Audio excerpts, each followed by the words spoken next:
Once again, greetings to you all in the most precious name of our Lord and Savior, Jesus Christ. जैसा कि अजीज़ों हम लोग आज तक देखते हुए आ रहे हैं हर सैटरडेज की बाइबल स्टडी के लिए, जो मैंने टॉपिक लिया था the laws of God and Moses, यानी परमेश्वर और मूसा की व्यवस्था।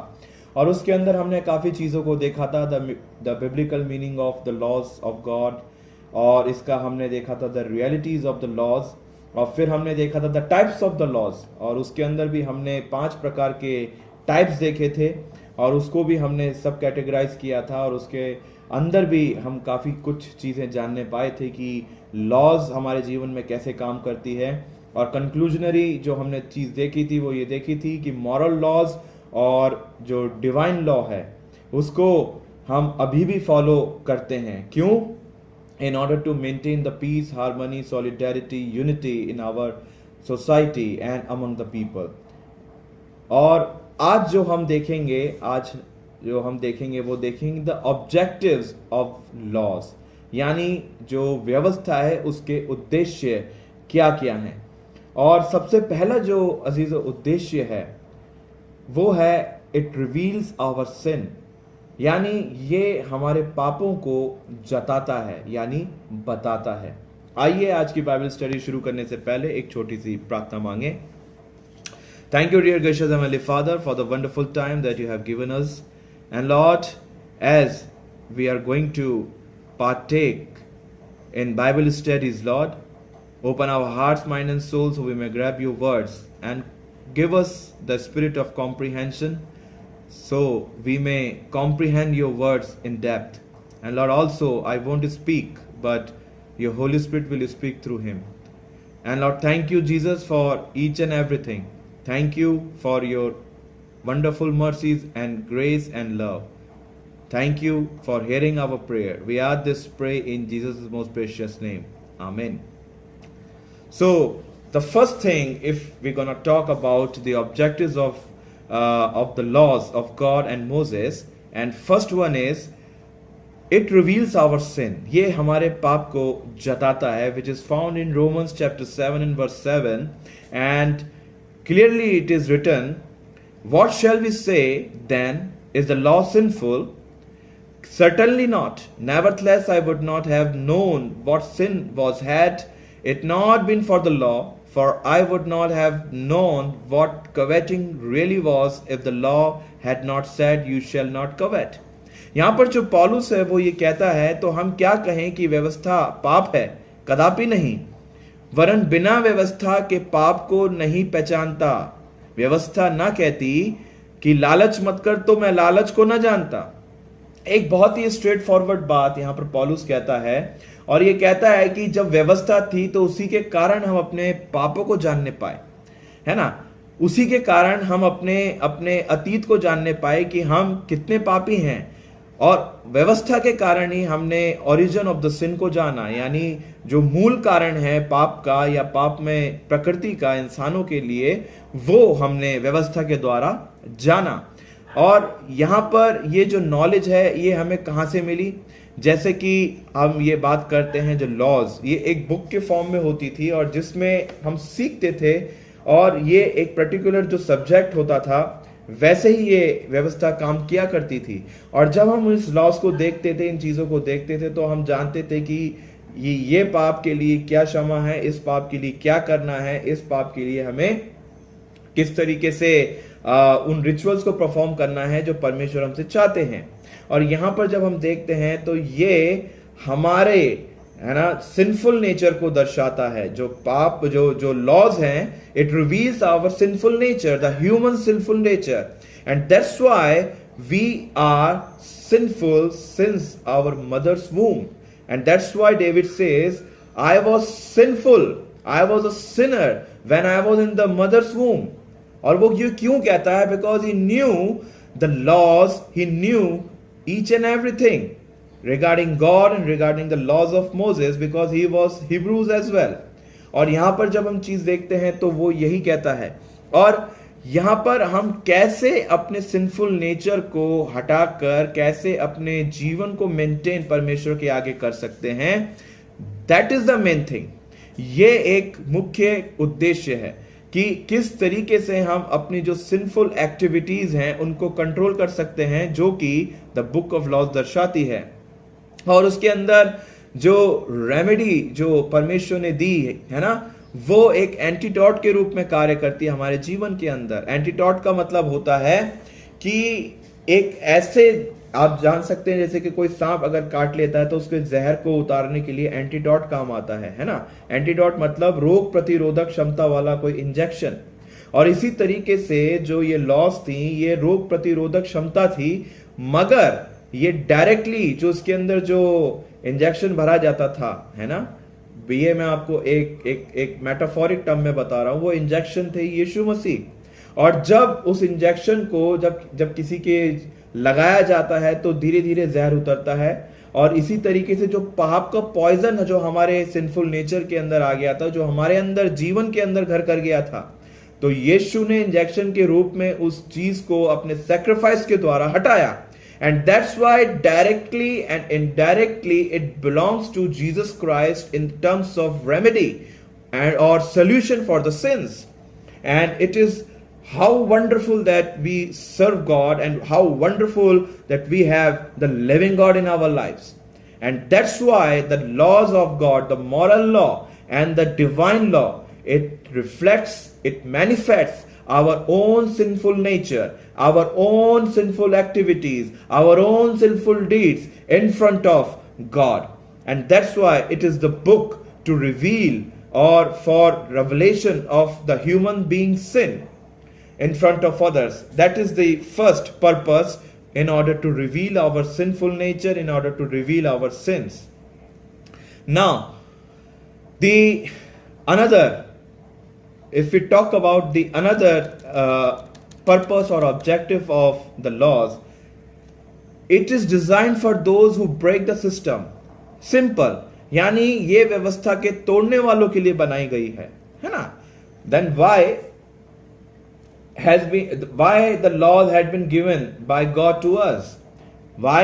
Because the moral law and the laws of God, or the laws of nature and the laws of society, you can say, it used to be broken by the people.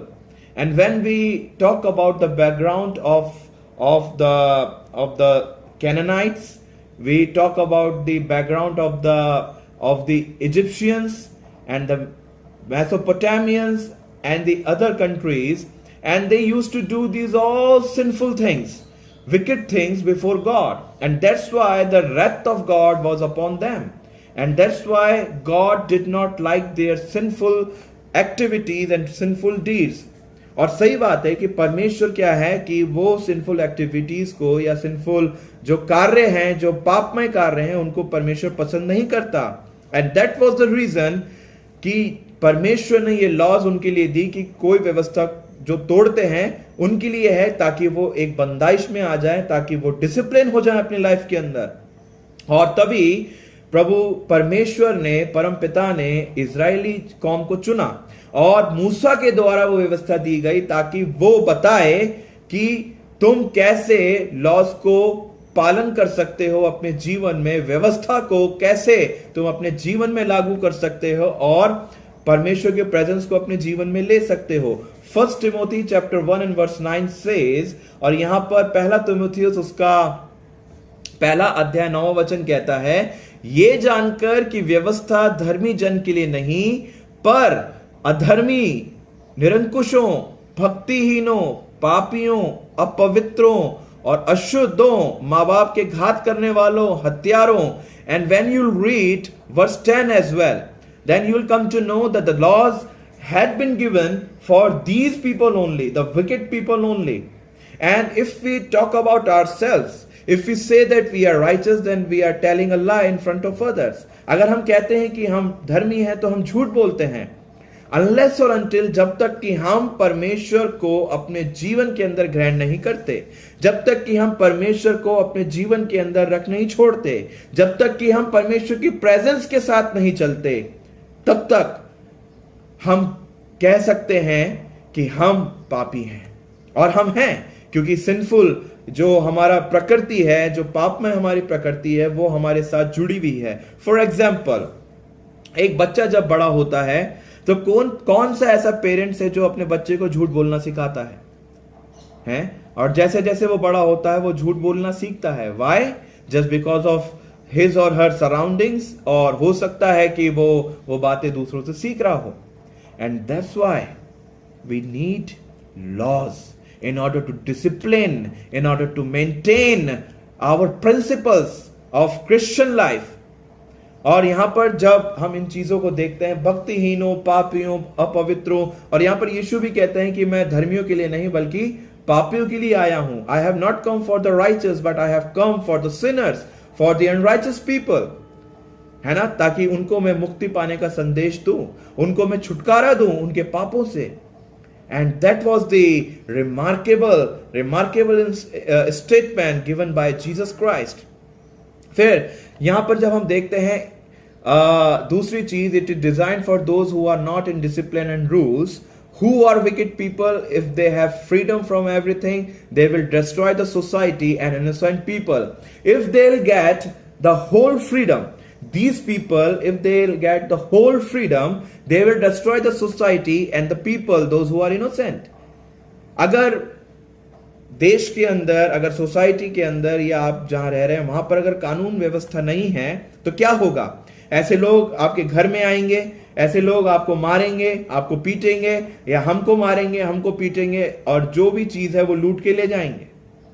और तभी प्रशासन ने व्यवस्था के द्वारा इस हर चीज को डिसिप्लिन किया है, अनुशासित किया है, और जहां पर पुलिसमैन और जहां पर जितने भी लोग हैं उन सब के कार्य चलते हैं। फिर जब हम देखते हैं these all things happening around us, हम ये सब देख सकते हैं, ये अभी भी ये चल रहा है ना? जहां पर लोग निरंकुश हो जाते हैं, जहां पर लोग फ्री हो जाते हैं, वहां पर क्या होता है?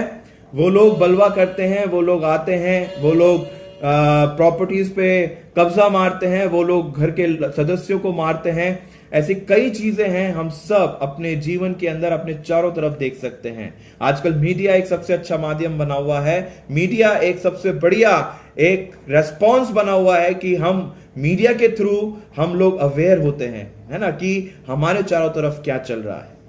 और यही एक सबसे बड़ी चीज है कि हमें व्यवस्था को जानना है, उसको तोड़ने के लिए नहीं बल्कि उसके साथ चलने के लिए, उसको अपने जीवन में अपनाने के लिए।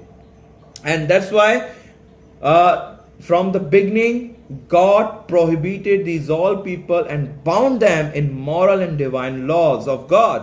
और वास्तव में जब परमेश्वर ने शुरुआत से ही इनको बाउंड किया, इनको बांधा और इनको बताया कि जो कुछ तुम कर रहे हो वो गलत है और मेरी प्रेजेंस से बिल्कुल दूर है, और तुम ऐसा ना करो जिससे कि मेरा क्रोध तुम पे भड़के और जिससे कि तुम नाश हो जाओ।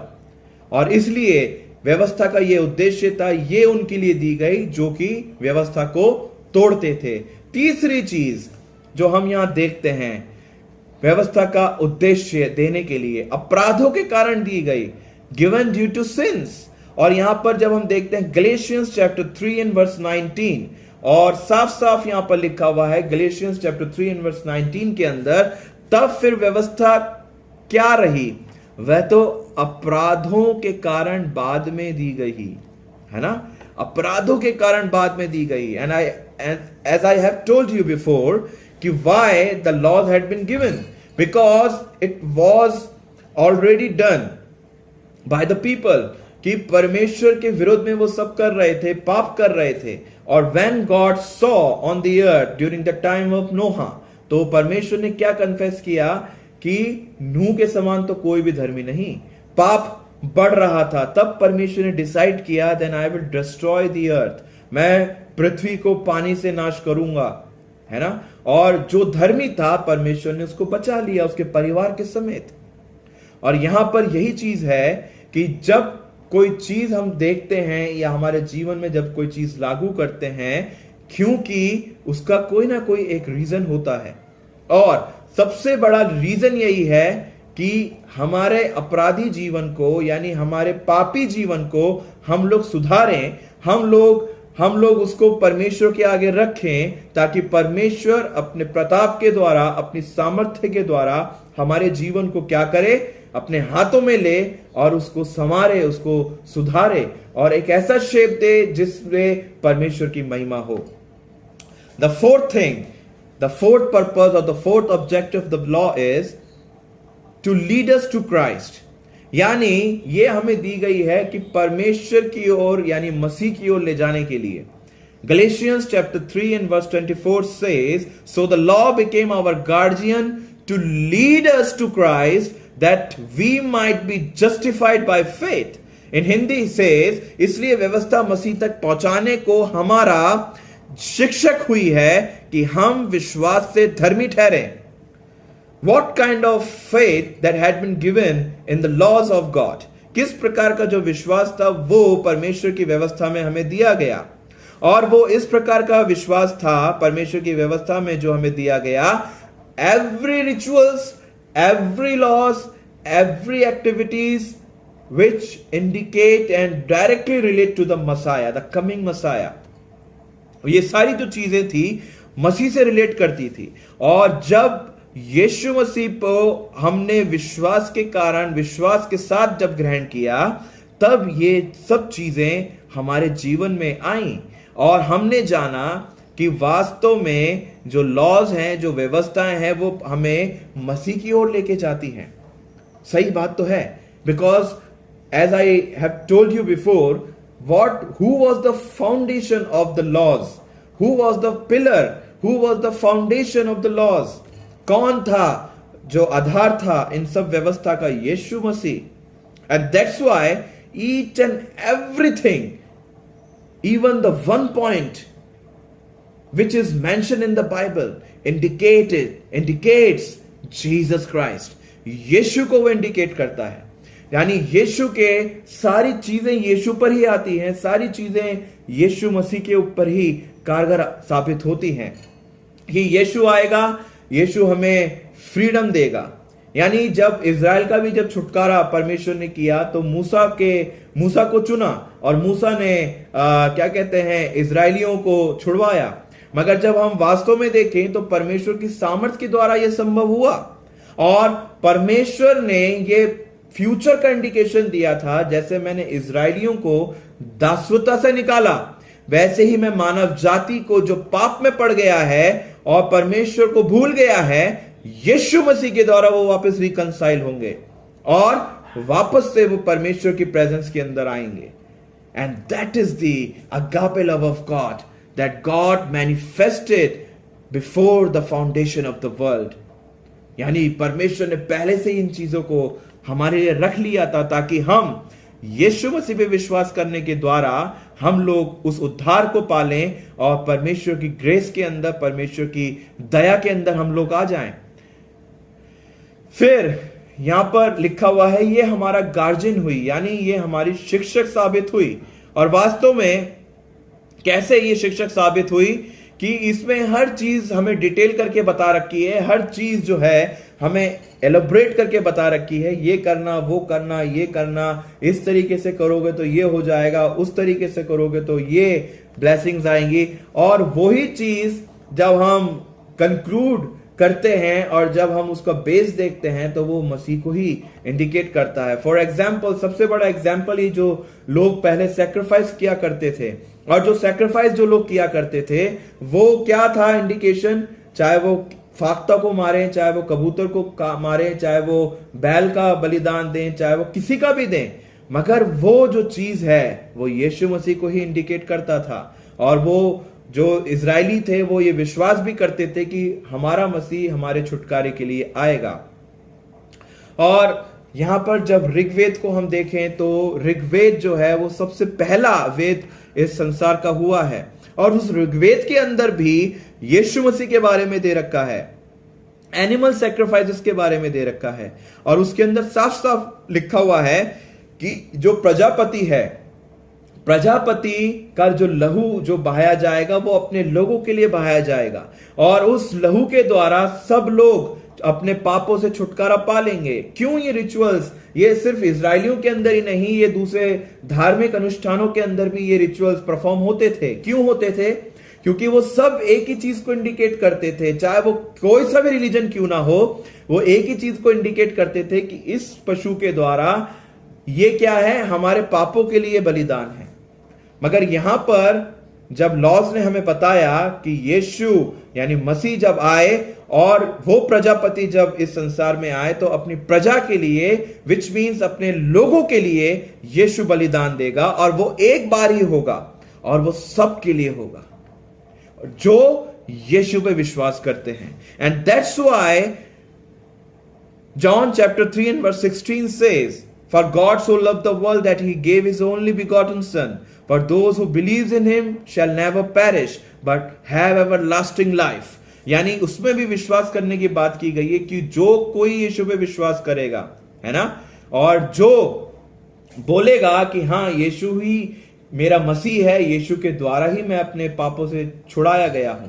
And that was the main objective of the law, to indicate and to lead us to the Christ, Jesus Christ, to Jesus Christ, because he has given himself for the world's sins on the cross. मगर यही काफी नहीं था, उसका जी उठना भी सबसे बड़ी बात थी। And that's why he was resurrected from the dead. वो परमेश्वर जो यीशु मसीह हैं वो पुनरुत्थानित हुए, है ना, ताकि उन्होंने ये बता दिया कि मैंने अब तुम्हें विजय दे दी है। Now you have to believe in me, you have to believe in me and you must have faith in me that I am resurrected, I am living God and I give you the life, the रुआक which is mentioned in Genesis chapter 1 and verse 26, that God breathed out his wind to the nostrils of Adam, और यहां पर उसके अंदर जो wind थी, जो breathe थी, वो क्या थी, वो रुआक थी। और इसी तरीके से परमेश्वर ने हमें दोबारा सृजा, दोबारा हमें यीशु मसीह पे विश्वास करने के द्वारा बनाया और एक नई स्पिरिट हमें दी, एक नई आत्मा हमें दी, ताकि हम उसको ग्रहण करें और यीशु को विश्वास करते हुए उस उद्धार को पालें। That was the objective of the laws of God. Now the another thing, what was the limitations of the laws of God, यानी परमेश्वर की जो व्यवस्था थी उसका आप कह सकते हैं सीमाएं क्या क्या थी, है ना, कि वो कौन सी सीमा को नहीं तोड़ सकता था, किस सीमा को वो उल्लंघन नहीं कर सकता था। सबसे पहली चीज, there are certain limitations in the laws in which human being is living under the grace of God are as follows. The first thing is, हमें ये निर्दोष नहीं ठहरा सकती, it can't blame us, ये हमें निर्दोष नहीं ठहरा सकती। सबसे पहली चीज Acts chapter 13 and verse 39 says, और जिन बातों से तुम मूसा की व्यवस्था के द्वारा निर्दोष नहीं ठहर सकते, उन्हीं सब से हर एक विश्राम करने वाला उसके द्वारा निर्दोष ठहरता है। And by him everyone who believes is freed from everything from which you could not be freed by the laws of Moses. सबसे पहली चीज, व्यवस्था क्या है? व्यवस्था, जैसे मैंने बताया, एक किताब है जो हमारे पापों को क्या कहती है? पापों को बताती है ना।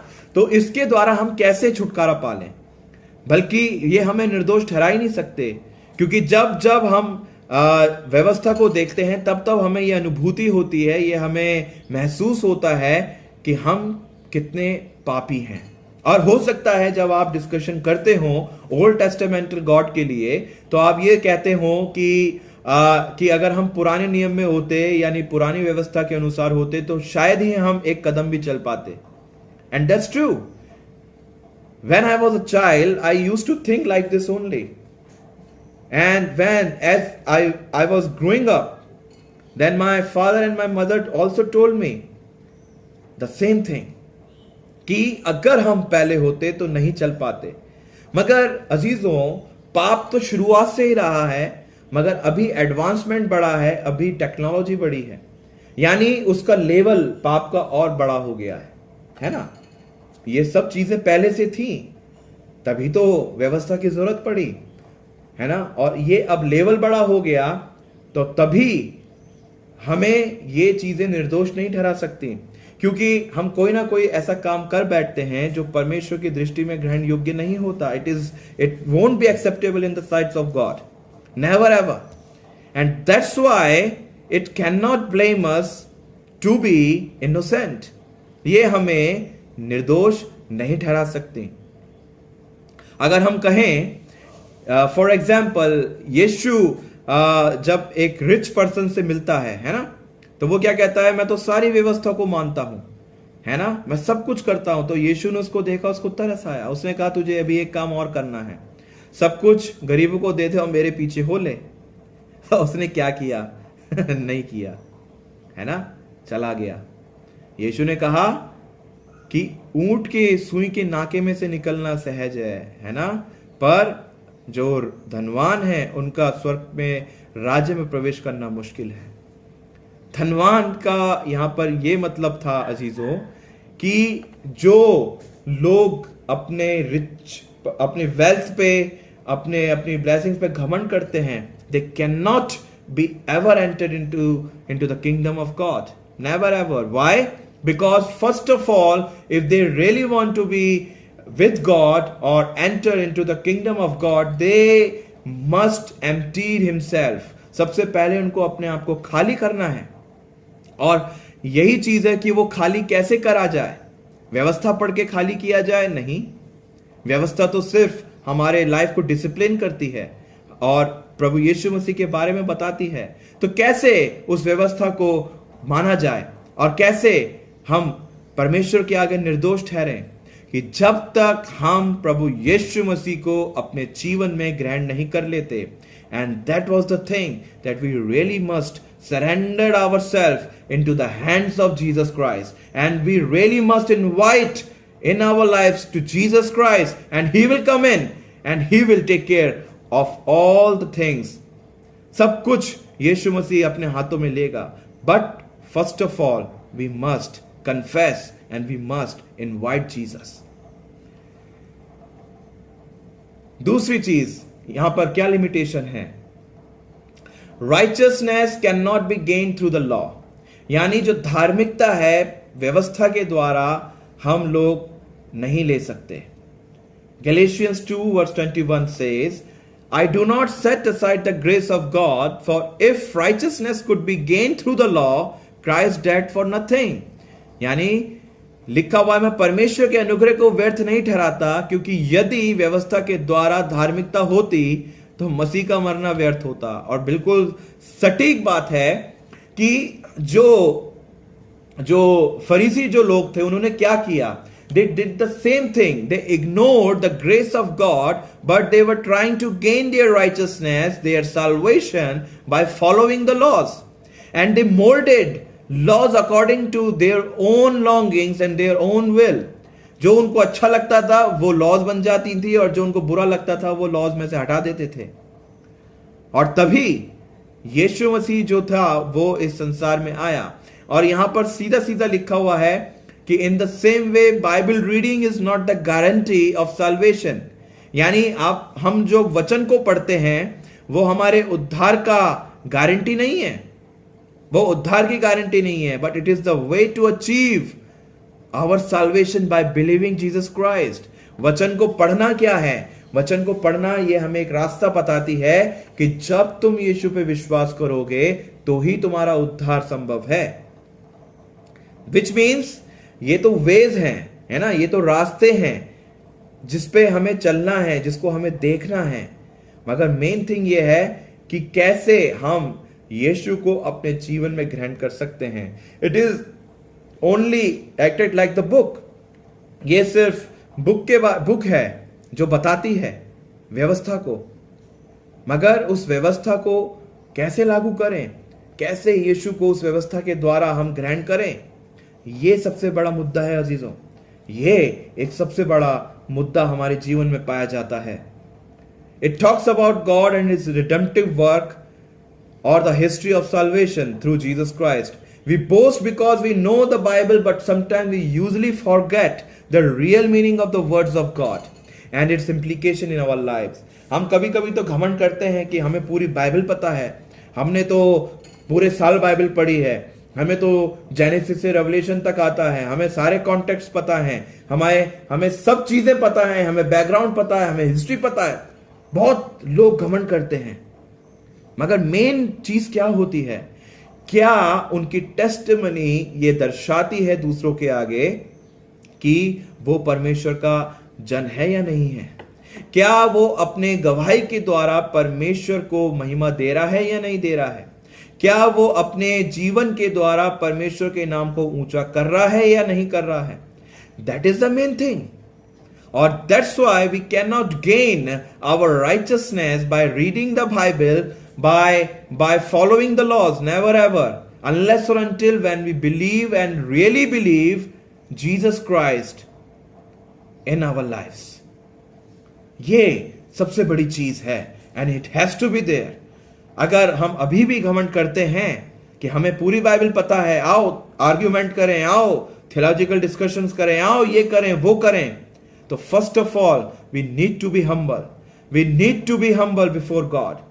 Because many things, my friends, it is fact we don't know about God.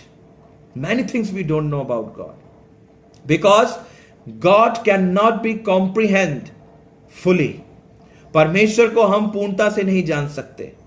और अगर यही व्यवस्था हमें अगर छुटकारा देती, अगर यही व्यवस्था अगर हमें अगर साल्वेशन को देती, उद्धार को देती, तो यीशु मसीह का मरना हमारे लिए व्यर्थ होता. तो कैसे यीशु मसीह का मरना हमारे लिए सार्थक हुआ? वो ऐसे हुआ कि जिन्होंने उसके ऊपर विश्वास किया, उन्होंने परमेश्वर, जो परमेश्वर पिता है, उसने उनको अपने संतान होने का यीशु मसीह के द्वारा हक दिया. And that is the wonderful opportunity that we really accepted into the sight of God as his co-heirs through Jesus Christ and his sacrifice. How wonderful God we have. Praise God for that, because we already become the co-heirs of God by believing Jesus Christ. And that's why Bible, and that's why the laws, these all are the ways to achieve salvation, and which leads us to the Christ Jesus in order to accept him, in order to accept him as our Messiah, as our Christ, as our personal Savior. Now, the third thing, if we talk about the limitations, and this is the last thing, it cannot give perfect conscience. यानी ये शुद्ध विवेक हमें नहीं दे सकती. Hebrews chapter 8 and verse 9 and 10 says, which is symbolic for the present age. According to these arrangements, gifts and sacrifices are offered that cannot perfect the conscience of the worshipper. Verse 10, but deal only with food and drink and various washings, regulations for the body imposed until the time of Reformation. In Hindi says, और ये तंबू तो वर्तमान समय के लिए एक दृष्टांत है जिसमें ऐसी भेंट और बलिदान चढ़ाए जाते हैं जिनसे आराधना करने वालों के विवेक सिद्ध नहीं हो सकते. ध्यान से सुनिए, आराधना करने वालों के विवेक सिद्ध नहीं हो सकते, इसलिए कि केवल खाने पीने की वस्तुओं और भांति भांति के स्नान विधि के आधार पर शारीरिक नियम हैं जो सुधार के समय तक के लिए नियुक्त किए गए हैं. It is only to maintain our body, to maintain our discipline and values. That's it. But it cannot give us the perfect conscience. ये हमें शुद्ध विवेक नहीं दे सकते. Because our nature is sinful and nothing can give perfection to our conscience. When the Christ will come, we will become in his perfectness. Many people, they count their perfect conscience on the behalf of laws and rituals. But it is not like that. Unless or until when the Christ Jesus transforms us through the Holy Spirit, we cannot be perfect before God because of our sinful nature. But when we follow God's will from that very moment, he beholds us and starts to work in our lives. वो हमें थाम लेता है और हमारे जीवन में कार्य करने को शुरू करता है. और हम ये सोचते हैं कि सिर्फ लॉस को फॉलो करने के लिए हमारा जो विवेक है वो शुद्ध हो जाएगा, ऐसा नहीं है। वो जब होता है जब हम अपने आप को या अपने जीवन को जब प्रभु यीशु मसीह के हाथ में दे देते हैं, और वो अपने हाथों में हमारे जीवन को लेकर पवित्र आत्मा के द्वारा हमारे जीवन में कार्यों को करता है, और जिसके द्वारा परमेश्वर की वो आशीष हमारे जीवन के अंदर आती है और हमारे विवेक को एक बूस्ट मिलता है, एक आप कह सकते हैं प्रोत्साहन मिलता है। और क्योंकि पवित्र आत्मा का कार्य क्या है, पवित्र आत्मा हमेशा हमें बताता है कि हमें क्या करना है और क्या नहीं करना। And that's why the scripture says ask God about the spirit of concern discernment. हमें आत्माओं को पहचानने वाली हमें वरदान को मांगना है, और हम ये भूल जाते हैं। हम लोग अपने राइचसनेस को यानी अपने उद्धार को हम लोग काउंट करते हैं कि हम चर्च में एक्टिव हैं, हम लोग टाइथ दे रहे हैं, हम लोग ये कर रहे हैं, वो कर रहे हैं। मगर मेन बात बस इतनी सी है, क्या यीशु मसीह के द्वारा क्या हमें शुद्ध विवेक मिला है? क्या यीशु मसीह के द्वारा हमें परफेक्ट कॉन्साइंस मिला है? और ये जब मिलेगा जब प्रभु यीशु मसीह आएगा और हमें अपने हाथों में ले लेगा। Then we will become in the image, we will transformed in the image of Jesus Christ, in the image of God. And that was the true image of God that we will bear into his kingdom. And that's why it is says in Genesis that God created us in his own image. And what kind of image that was?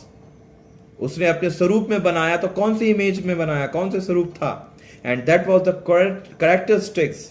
But we have limited power in us. हमारे पास क्या है? सीमित शक्तियां हैं। अगर हमारे पास अगर ज्यादा शक्तियां होती तो हम अपने आप को परमेश्वर ठहरा बैठते, और वैसे कई लोग हैं वो करते भी ऐसा हैं। जरा सा कुछ उनके पास आ जाता है तो वो सोचते हैं कि वी आर गॉड्स, हम परमेश्वर हैं, हम लोग छोटे परमेश्वर हैं इस पृथ्वी के। ऐसा नहीं है। जैसा कि रोमन्स जो सीजर्स हुआ करते थे, फेरोज हुआ करते थे, वो अपने आप को कहलवाते थे हैं कि हमारी उपासना करो, हम लोग परमेश्वर हैं, जीउस परमेश्वर हैं, यानी उनके जो ग्रीक गॉड्स हुआ करते थे। मगर हमारा तो एक ही खुदा है। That's why Deuteronomy chapter 6 and verse 24 says, Hear, O Israel, the Lord is one. Love your God with all of your heart, mind and soul. है ना? अपने प्रभु परमेश्वर को अपने संपूर्णता से प्यार करो। और इस तरीके से ये हमारे व्यवस्था से बताती है, ये कार्य हमारे हाथ में है, और जो कार्य जब हम एक्टिविटीज करते हैं, जब तक कि हम उसको परमेश्वर के हाथ में नहीं देते, तब तक हमारे जीवन के अंदर कुछ नहीं हो सकता चीजों। Never ever. जहां तक मैं समझता हूं जो लॉज हैं वो एक ट्रेन की तरह है ना, कि हमें जब हम टिकट कहीं प्लेटफॉर्म के लिए लेते हैं जाने के लिए, तो हमें सारे रूल्स और रेगुलेशन रेलवे के फॉलो करने होते हैं।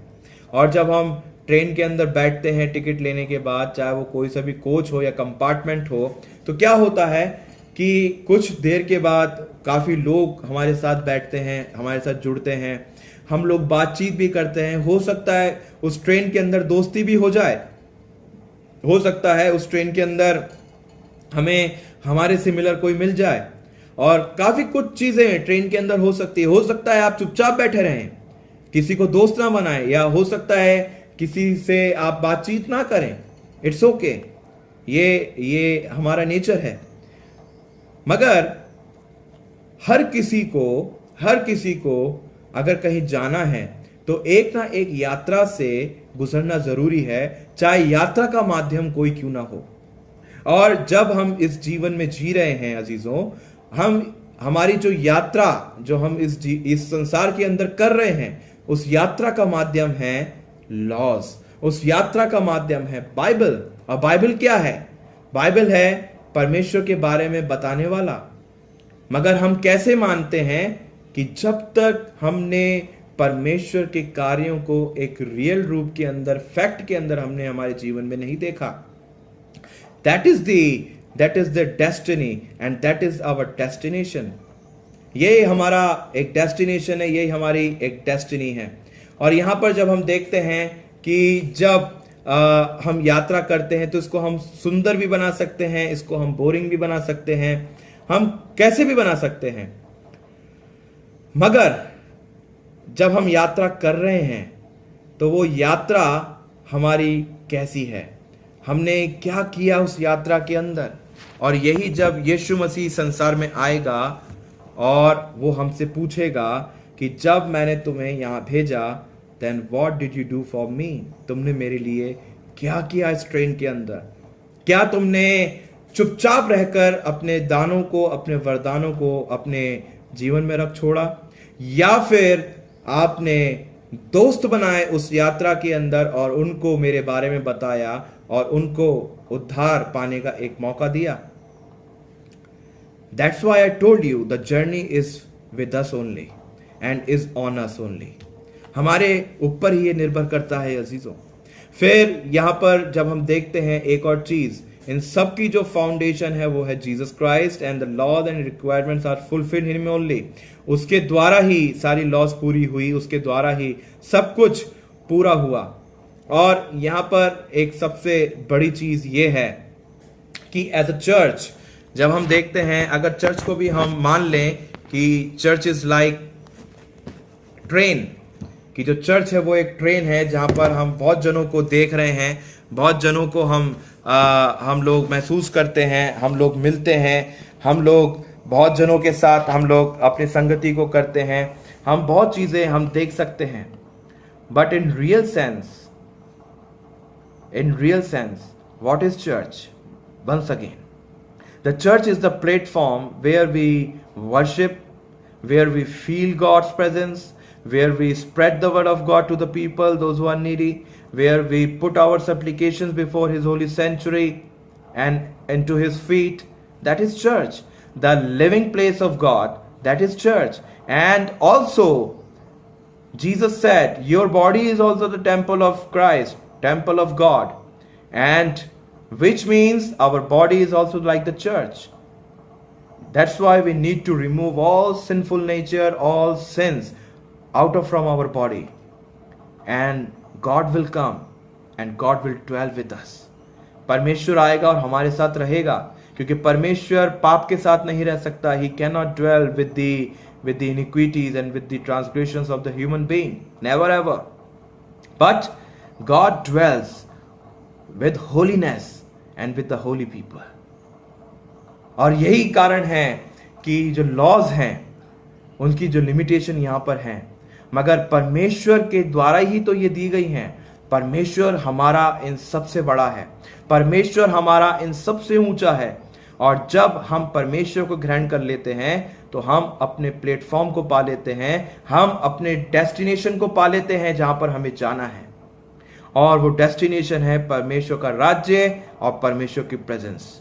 और ओवरऑल जो लॉस का जो कंक्लूजन है एज अ चर्च है ना, एज अ चर्च, हर चर्च के हर डिनोमिनेशन के रूल अलग अलग हो सकते हैं, उनके डिसिप्लिन, उनकी लिटर्जी अलग अलग हो सकती है, उनकी डॉक्ट्रिन्स इवन अलग अलग हो सकती है। But these all doctrinal issues, these all tradition, the all rituals, the all sacraments talks about Jesus Christ, because Jesus is only foundation of every Christian values, of every principles, or every Christianity, or every Christian people's life. यीशु ही आधार है। And Jesus also told us, when you follow me, when you accept me as your personal savior, then you will be with me in paradise. My friends, reading Bible is okay, it is good, and this is the way to communicate with God. ये परमेश्वर से बातचीत करने का एक माध्यम है। But implication is also the needful thing, क्योंकि जो इसका implication है वो भी हमारे जीवन में होना जरूरी है अजीजों। Without the implication, how can you survive? How can you go?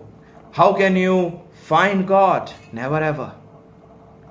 Because God always pleased by seeing our activities and deeds and our response to God with love and in humbleness. Laws ने ये सब उनको सिखाया, मगर ये इजराइलियों के हाथ में था कि वो कैसे अपने जीवन को चलाते हैं. But they compromised their faith with the other people, with the other thing which God prohibited and forbidden in their lives.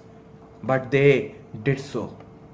And that was the reason, my friend, the wrath of God was upon them in terms of judgment. In terms of judgment. But our God is so good. Our God is so faithful. When we confess our sins before Him, when we confess, yes God, we are sinners, that God is just and faithful to pardon us and fulfill His will in our lives. Because परमेश्वर ने यीशु को तो हमें दे दिया है अजीजों, एक उद्धार के रूप में, एक फल के रूप में. उस फल को हमें पाना है, उस फल को हमें खाना है, और उस फल की मिठास को दूसरों तक भी देना है, जो यीशु मसीह के अंदर है, यीशु मसीह में पाई जाती है. That's why we are living under the grace of God. But we are not apart from the moral law and the divine law of God in order to maintain our principles and the values which leads us to the Christ Jesus, जो हमें यीशु मसीह की ओर लेके जाती है. Now, let us all remember that we all are under the grace of God, but laws disciplined us to maintain harmony, peace in the society. It makes us civilized person, but still we need Christ Jesus. And whatever He taught us, we must follow and praise Him always. God bless you through this Bible reading, Bible study. And that was the last Bible study and the last part of this section of the laws of God. May God bless you, and I hope that you received lots of things, lots of insights, and also lots of blessings in your life. May God bless us all by reading and conducting this Bible study. May God be praised. Amen. Let us pray. Thank you, God, for the wonderful fellowship that you have given us, Lord. You are the master, you are the lawgiver, you are the author of the laws. And Lord, we know that we are living under your grace, but you have given us your begotten Son. We confess our sins before you, O Lord. And Lord, we know that through Jesus Christ you pardoned us already and accepted us as your co-heirs. And Lord, also, जब तक हम इस संसार में रहते हैं, पिता यीशु, हम इस संसार के अंदर आपकी इच्छाओं को पूरी करें, हम आपकी व्यवस्था को पूरी करें, और जो व्यवस्था हमें आपकी ओर लेके जाती है और ये बताती है कि आप ही परमेश्वर हैं. और पिता, जो बाइबल स्टडी का जो आज ये अंतिम चरण था, पिता, ये हमारे जीवन में कारगर साबित हो और आपकी इच्छा हमारे जीवन के अंदर पूरी होने वाली हो सके. संपूर्ण आदर महिमा हम आपको देते हैं, और इस प्रार्थना को आपके इकलौते बेटे, हमारे उद्धारकर्ता प्रभु यीशु मसीह के मधुर मुबारक नाम में होके मांगते हैं. आमीन. May God bless you all, and God bless you abundantly. Amen.